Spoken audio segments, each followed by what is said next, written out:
ನಮಸ್ಕಾರ ಮಕ್ಕಳೇ. ಭಾಷೆಯ ಉತ್ತಮವಾದ ಘಟಕ ಅಂತಂದರೆ ಅಕ್ಷರ, ಹೌದಲ್ವಾ? ಅಕ್ಷರ ಇಲ್ಲದೆ ನಾವು ಯಾವ ವ್ಯವಹಾರವನ್ನು ಮಾಡೋದಕ್ಕೆ ಸಾಧ್ಯವೇ ಇಲ್ಲ.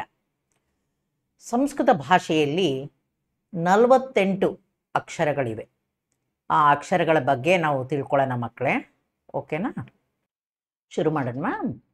ಅಕ್ಷರಾಣಿ ನೋಡಿ, ನಾನು ಹೇಳಿದ್ನಲ್ಲ, ಒಂದ್ಸತಿ ಓದ್ತೀನಿ ನೋಡಿ.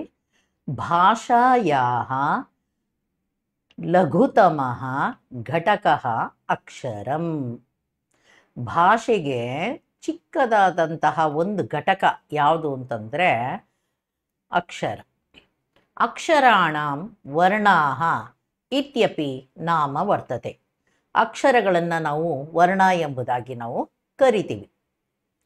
ತೇಷು ಅಕ್ಷರೇಷು ಸ್ವರಾಃ ವ್ಯಂಜನಾನಿ ಅಯೋಗವಾಹಾಃ ಇತಿ ಪ್ರಧಾನತೆಯ ತ್ರಯಃ ಭೇದಾಃ ವರ್ತಂತೆ. ಈ ಅಕ್ಷರಗಳನ್ನು ನಾವು ಸ್ವರಗಳು, ವ್ಯಂಜನಗಳು, ಅಯೋಗವಾಹಗಳು ಎಂಬುದಾಗಿ ನಾವು 3 ಭಾಗಗಳನ್ನಾಗಿ ಮಾಡಿಕೊಂಡಿದ್ದೀವಿ. ಸಂಸ್ಕೃತ ಭಾಷಾಯಾಂ ಲೋಕ ವ್ಯವಹಾರೇ 48 ಅಕ್ಷರಾಣಿ ಸಂತಿ.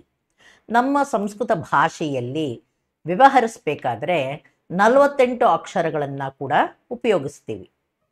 ಅತ್ರ ತೇಷಾಂ ಪರಿಚಯ ಪ್ರದತ್ತಃ. ಕೆಲವು ಅಕ್ಷರಗಳು ಅಂದರೆ 48 ಅಕ್ಷರಗಳ ಪರಿಚಯವನ್ನು ಇಲ್ಲಿ ನಿಮಗೆ ಮಾಡಿಕೊಟ್ಟಿದ್ದೀವಿ ನೋಡಿ ಮಕ್ಕಳೇ.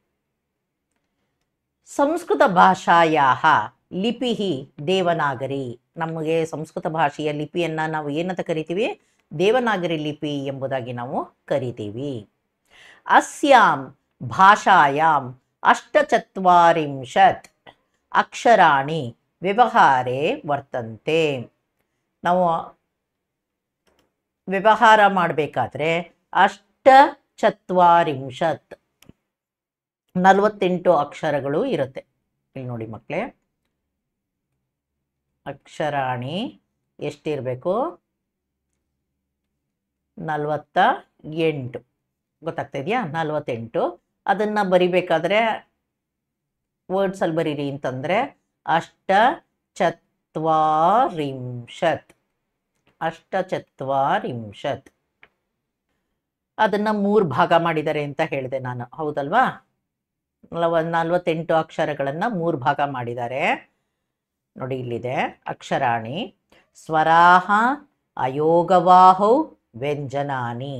ಸ್ವರಾಹ 13, ಅಯೋಗವಾಹೌ 2, ವ್ಯಂಜನಾನಿ 33.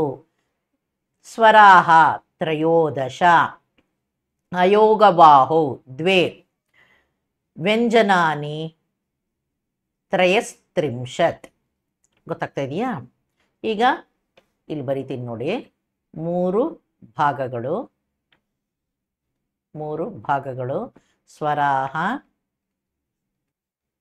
ಅಯೋಗ ವಾಹೌ ಮತ್ತೆ ವ್ಯಂಜನಾನಿ. ಸ್ವರಾಹ ಸ್ವಯಂ ರಾಜಂತೆ ಇತಿ ಸ್ವರಾಹ. ತಮಗೆ ತಾವೇ ಶೋಭಿಸುತ್ತವೆ. ರಾಜಂತೆ ಸ್ವಯಂ ರಾಜಂತೆ ಇತಿ ಸ್ವರಾಹ ಅಂದರೆ ಸ್ವತಂತ್ರವಾಗಿ ಉಚ್ಚಾರಣೆ ಮಾಡುವಂತಹ ಸ್ವರಗಳು. ಸ್ವತಂತ್ರತೆಯ ಉಚ್ಚಾರ್ಯಮಾಣಾಃ ವರ್ಣಾಃ ಏವ ಸ್ವರಾಹ.